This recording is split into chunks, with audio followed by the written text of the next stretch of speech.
안녕하세요. 부동산 비밀노트 장준선입니다. 자, 오늘 영상에서는요, 재개발, 재건축과 같은 정비 사업을 진행하다 보면은요, 사업 단계에 따라서 가격이 상승하고, 가격이 상승하게 되면 결국은 부동산 투자자들의 투자 지역이 이동을 하게 됩니다. 이에 대한 내용을 설명을 드리면서 앞으로 어느 지역에 미리 선점하는 투자를 할 것인지에 대해서 동작구 사례를 가지고 얘기를 해보도록 하겠습니다. 먼저 정비사업에서 투자 수요가 이동하는 원인은 크게 세 가지 정도로 얘기를 해볼 수 있을 것 같습니다. 첫 번째는요, 부동산 가격이 상승했기 때문입니다. 사업 초창기에 투자를 했다가 일정한 기간이 지나서 사업이 본궤대에 오르고 그러한 지역들이 입지가 좋다 보면 당연히 가격이 많이 상승해 있는 것입니다. 그렇게 되면 시세 차익을 얻어서 매매를 하는 분들도 계시겠죠. 또 그 지역에 관심이 있어서 새로운 투자자로서 관심을 보이는 분도 계실 겁니다. 그런데 그런 분들 입장에서는 생각했던 것보다 투자 금액이 많이 들어가게 되면 그 지역에 투자를 못하게 되고 결국은 그 지역 인근에 다시 투자를 고려를 하게 되는 이러한 현상이 발생을 하게 되는 것이죠. 두 번째는요, 이 정비 사업에서 발생하는 법률적인 규제 부분입니다. 어떤 내용이냐면 정비 사업 지역 중에서 투기 과열 지구에 속해 있는 정비 사업 구역 같은 경우에는요, 대표적인 규제가 두 가지가 있습니다. 하나는 관리처분 인가 이후에 조합원 지위 양도가 안 된다는 것이고요. 즉 관리처분 인가 이전에 요건을 갖추지 못한 투자자는 미리 매도를 해야 된다는 점입니다. 두 번째, 투기과열 지구 내에서는요, 정비사업에서 5년의 기간 동안에 한 번만 입주권을 부여받을 수 있습니다. 자, 이 두 가지 내용 때문에 일정 기간이 지나면 자연스럽게 매도를 하게 되고요. 매도를 하게 되면 바로 다시 투자처를 검색을 하게 되는데 이 검색을 했을 경우에 가장 또 주변에서 잘 아는 이러한 지역으로 이동을 하게 되는 현상을 얘기를 하는 것입니다. 자, 세 번째 요인은요, 양도세와 관련된 세금 관련된 내용입니다. 관리처분이 돼서 입주권 상태에서 매매를 했을 경우와 관리처분 전에 주택 상태에서 매매를 했을 경우에 양도세가 다릅니다. 이러한 부분 때문에 관리처분 인가가 나오기 이전에 매매를 하려는 경향이 상당히 강합니다. 또한 재개발 같은 정비사업에서는요, 대체주택을 활용을 해서 1세대 1주택 양도세 비과세 효과를 만들어낼 수가 있습니다. 자, 이러한 세테크 부분적을 활용을 하다 보니 대부분 분들이 정비 사업에서 투자를 하다가 다시 또 다른 정비 사업으로 투자를 하는 이런 지역적으로 움직이는 현상이 발생을 한다는 것입니다. 자, 제가 동작구를 사례를 들어본다고 얘기를 했습니다. 왜 동작구를 사례로 드느냐? 동작구는요, 25개 서울 자치구 중에서 2개의 뉴타운이 있습니다. 흑성 뉴타운과 노량진 뉴타운이죠. 그런데 흑성 뉴타운과 노량진 뉴타운은 같이 2차 뉴타운으로 선정이 되었는데 그 사업 진행 속도가 사뭇 다릅니다. 그래서 이 두 개의 뉴타운 사이에는 사업 속도가 다르기 때문에 먼저 진행된 흑성 뉴타운에서 투자하셨던 분들이 일정 기간이 지나서 매도를 하고 노량진 뉴타운으로 투자처를 바꿔서 움직이는 이러한 현상을 제가 경험을 하게 되었습니다.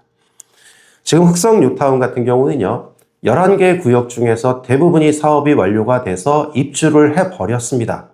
아직 입주를 못한 구역도요, 착공을 해서 공사가 진행 중에 있습니다. 반면에 노량진 뉴타운은요, 8개 구역 중에서 대부분이 6개 구역입니다. 관리처분 인가를 득했고요. 나머지 2개 구역은 관리처분 인가를 준비를 하고 있습니다. 자, 이렇게 이 흑성 뉴타운과 노량진 뉴타운은요, 새 아파트가 입주한 것을 기준으로 봤을 때 대략적으로 흑성은 2018년도부터 2026년이면 마무리가 될 것이고요. 노량진은 2027년부터 시작을 해서 32년경에 완료가 될 것으로 예상을 합니다. 물론 노량진 같은 경우에는 변동성이 충분히 있습니다. 그래서 입주를 기준으로 봤을 때 2개의 뉴타운은 7년에서 8년에 사업 기간이 다르다라고 얘기를 할 수 있을 것이고요. 이 사업 기간이 달랐기 때문에 서로 가격이 올랐던 패턴도 달랐다. 이렇게 얘기를 할 수 있을 것입니다. 결론적으로 흑성 뉴타운의 가격이 많이 상승을 하고 관리처분 인가를 앞두고 있다 보니까 2021년에서 2022년도에 대거 매도를 하신 분들이 노량진 뉴타운으로 이동을 해서 다시 재투자를 했습니다. 그때 당시에도 역시 흑성 뉴타운은 가격이 많이 올랐고 투자 금액이 많이 들어가고 노량진 뉴타운은 상대적으로 투자 금액이 많이 적었습니다. 또한 사업 진행이 지지부진하다가 사업 진행이 가시화된, 즉 진행이 다시 원활하게 된 이 노량진 뉴타운이 상대적으로 더 많은 투자 이익을 얻을 수 있겠다라는 것을 흑성 뉴타운에서 경험을 했었고요. 또 관리처분 일정상 어쩔 수 없이 매도를 하거나 여기에 추가적으로 대체주택 수요라든지 아니면 이주 수요가 발생을 했기 때문에 노량진의 거래가 상당히 많았었습니다. 지금 현재는 어떻습니까? 노량진은 2025년 현재 2021년, 2022년에 비해서 가격이 상당히 많이 올라 있습니다. 웬만한 것들은 다 20억 원이 넘습니다. 지금 노량진도 역시 같은 현상을 겪고 있습니다. 가격이 많이 상승되다 보니까 신규 투자자가 유입이 될 수가 없습니다. 자, 이렇게 되면 이주를 앞두고 발생된 대체 수요 또는 지금 현재 앞으로 이주를 해야 될 이주 수요가 어느 지역으로 이동할 것인가 이걸 제가 조심스럽게 예상을 한다면 당연히 노량진 뉴타운 인근에 있는 재개발 사업 지역이 많이 발생될 수 있는 이러한 지역으로 이동을 할 것으로 보여지는데 그러한 지역이 저는 개인적으로 생각을 했을 때 상도동 지역이라고 생각을 합니다. 실제 상도동 지역은요, 노량진 뉴타운만큼 입지가 좋지는 않습니다. 또한 정비사업 구역들이 제 본교도에 올라 있지는 않습니다. 그렇기 때문에 상대적으로 노량진보다는 작은 돈으로 투자의 기회가 훨씬 많다 이렇게 생각이 되는데요.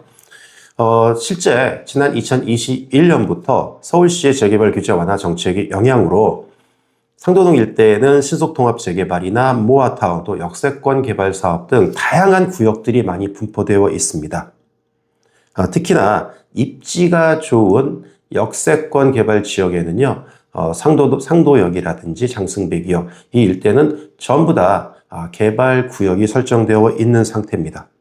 자, 그래서 앞으로 서울시에서 주택 공급 확대 정책을 정부와 보조를 맞추는 이러한 정책이 계속 나올 텐데 결국 동작구에서는 흑성 뉴타운이 사업이 완료가 되고 노량진 뉴타운이 사업이 완료가 되는 시점에서 상도동 일대의 재개발 사업이 과거의 흑석과 현재의 노량진만큼 정비 사업이 굉장히 활성화될 가능성이 굉장히 많다라는 게 제 개인적인 생각이고요. 결국은 이러한 지역으로 수요는 이동할 것이다 라는 것입니다.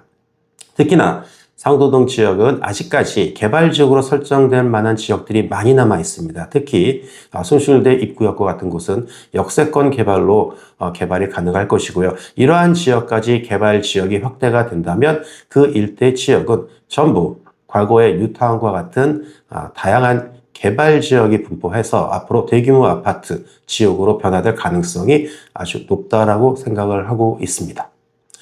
오늘은 짧게 소액 투자를 생각하시는 분들이 뉴타운 사업을 통해서 수요가 어떻게 이동을 하고 미리 어떠한 지역을 선정을 하는 게 좋을 것인지에 대해서 제 개인적인 의견을 정리를 해서 말씀을 드렸습니다. 저는 다음 영상에서 또 찾아뵙도록 하겠습니다.